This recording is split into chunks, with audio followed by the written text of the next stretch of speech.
नेपाल में जैन जी का विरोध प्रदर्शन शांत होने के बाद अंतरिम सरकार बनाने की कवायद शुरू हो गई है। प्रदर्शनकारियों ने पूर्व चीफ जस्टिस सुशीला कार्की के नाम पर सहमति जताई। वे चाहते हैं कि सुशीला को प्रधानमंत्री बनाया जाए। काठमांडू के मेयर बालेन शाह प्रदर्शनकारियों की आवाज बन चुके हैं। उन्होंने सुशीला कार्की के नाम पर सहमति जताते हुए कहा कि अब देश को एक अंतरिम सरकार मिलने वाली है।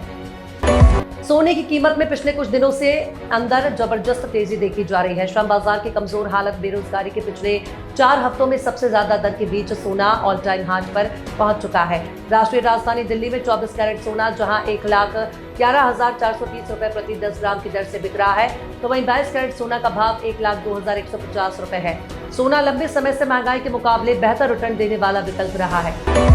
भारत में इस साल रिकॉर्ड संख्या में आईफोन बिकने का अनुमान है और इसके पीछे हाल ही में लॉन्च हुई आईफोन 17 सीरीज की अहम भूमिका रहने वाली है। इंडस्ट्री रिपोर्ट्स के मुताबिक भारत में इस साल आईफोन की शिपमेंट 1.5 करोड़ तक पहुंच सकती है, जो पिछले साल की तुलना में 25% अधिक होगी। बीते साल एप्पल में भारत में 1.2 करोड़ आईफोन डिलीवर किए थे। आपको बता दें कि भारत अमेरिका टेक कंपनी के लिए महत्वपूर्ण बाजार बनता जा रहा है। नेपाल में लोगों में बियर पीने की आदत में काफी तेजी आई है, जिससे सरकार की आय पर भी सकारात्मक असर पड़ा है। केवल पिछले 6 महीनों में ही सरकार ने बियर बिक्री से 17.25 अरब नेपाली रुपए का एकत्र किया है। इस आंकड़े से घरेलू बियर उत्पादन और खपत में बढ़ोतरी का पता चलता है।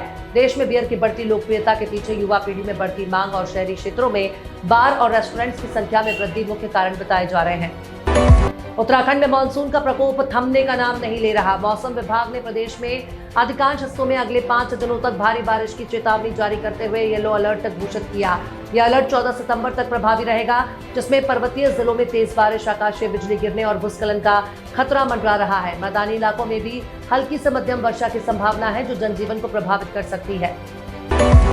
उत्तर प्रदेश में सरकारी नौकरियों का इंतजार कर रहे युवाओं के लिए बड़ी खबर है। राज्य में 44,778 पदों पर भर्ती का प्रस्ताव दिया जा चुका है। उपरोक्त प्रस्ताव उत्तर प्रदेश अधीनस्थ सेवा चयन आयोग को दिया गया।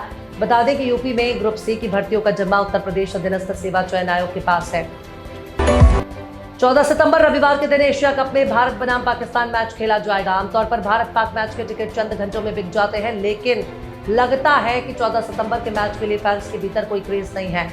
इस मैच के अभी तक सारे टिकट नहीं बिके हैं। ऐसा होने की मुख्य वजह टिकटों की कीमत है। लोगों को 2 टिकट खरीदने के लिए 2.5 लाख रुपए की रकम अदा करनी पड़ रही है। छत्तीसगढ़ के बीजापुर जिले में शुक्रवार को सुरक्षा बलों में मुठभेड़ में 2 नक्सलियों को मार गिराया। 24 घंटे के भीतर छत्तीसगढ़ में सुरक्षा बलों की दूसरी बड़ी कामयाबी मिली। गुरुवार को गरियाबंद जिले में 10 नक्सलियों को ढेर कर दिया गया था। मध्य प्रदेश की राजधानी में लंबे समय से चले आ रहे मतभेदों के बीच दिग्विजय सिंह ने कमलनाथ के साथ मुलाकात की।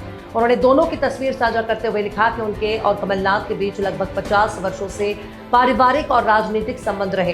दिग्विजय सिंह ने आगे कहा कि उनके राजनीतिक जीवन में उतार चढ़ाव आए हैं, जो स्वाभाविक है। उन्होंने ये भी स्पष्ट किया कि छोटे मोटे मतभेद हो सकते हैं, लेकिन मनभेद कभी नहीं हुए।